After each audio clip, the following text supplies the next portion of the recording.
இல்லைன்னு நீங்க தான் சொல்லிட்டு, அவர் சொன்னாரா நாங்க கட்டுப்பாட்டுல இல்லன்னு? அதிமுகவை சேர்ந்த யாராவது ஒருத்தவங்க சொல்றாங்களா நாங்க பாஜக கட்டுப்பாட்டுல இல்லன்னு? கூட்டணி ஆட்சின்னு அறிவிச்சுட்டு போறாரு உள்துறை அமைச்சரு. அமைதியா தானே இருக்காங்க. எடப்பாடி தலைமையில தான் கூட்டணின்னு சேர்த்து தானே சொன்னாரு. கூட்டணி அதிமுக ஆட்சி தலைமையில தான் கூட்டணி.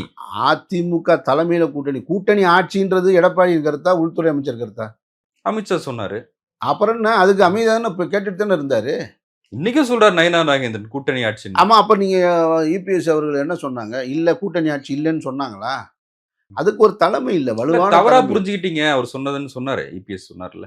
இபிஎஸ் தவறா புரிஞ்சுக்கிட்டீங்கன்னா, ஆமா நான் தவறா புரிஞ்சுக்கிட்டேன்னு நயினார் நாகேந்திரன் திரும்ப சொன்னாரா? இல்லல்ல. இன்னும் சொல்லப்போனா அண்ணாமலை அது பாஜக ஆட்சி அப்படின்னு சொல்லத்தான் ஆசைப்படுறேன்னு சொன்னாரு. அப்புறம் இவர் தவறா புரிஞ்சுக்கிட்டீங்கன்னு இவர் சொல்லுவாரு. அது பாஜக ஆட்சின்னு இவர் சொல்லுவாருன்னா, நம்ம எளிமையா நம்ம இதுல புரிஞ்சுக்க வேண்டியது, அதிமுக என்கின்ற கட்சி பாஜகவுக்கு சேவகம் செய்ய போயிருச்சு. அத நான் வரவேற்கவே இல்ல. அப்ப அது ஒரு பொலிட்டிக்கல் ஸ்ட்ரென்த்தா பார்க்கல நீங்க? அது ஸ்ட்ரென்த் எப்படி சார்? இந்த மக்களுக்கு அநீதி இழைக்கிற செயலா நான் பார்க்கிறேன். ஏன் சொல்றேன் அப்படின்னு கேட்டா, எனக்கு அதிமுக, திமுக என்ற 2 கட்சியுமே இந்த மாநிலத்துக்கு தேவைன்னு நினைக்கிறவன் நான். அதிமுக தேவை, திமுக தேவை.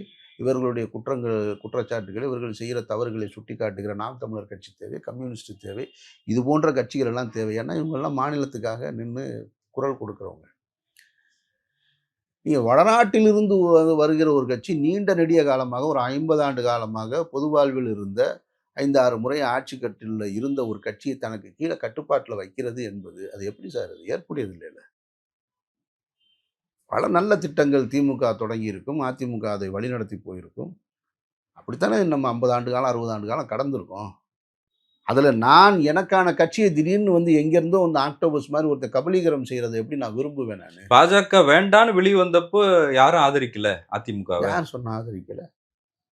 ஆதரிக்காமலா இத்தனை எம்எல்ஏ வந்திருக்காங்க?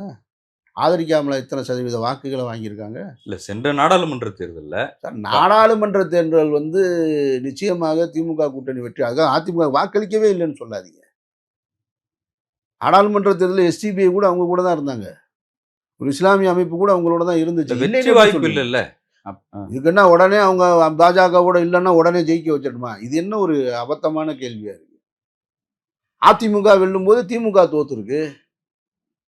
திமுக வெல்லும்போது அதிமுக தோத்துருக்கு. அதுதான் சரியான அரசியலாக இருக்க முடியும். நீங்க அத விட்டுப்புட்டு பாஜகவோட இப்ப இவங்க வந்து நாங்க இனிமேல் ஒட்டுமில்ல, உறவுமில்லன்னு சொன்னாங்க. இப்ப திரும்ப சேர்ந்துட்டாங்க. அப்ப உங்ககிட்ட நம்பகத்தன்மை இல்லாம போயிருச்சுல்ல. உங்களுடைய பேச்சுல நேர்மை இல்லைல்ல. காரணம் என்ன? அந்த கட்சி நீங்க உருவாக்குனது இல்ல. நீங்க அந்த கட்சியில வந்து சேர்ந்துக்கிட்டவங்க.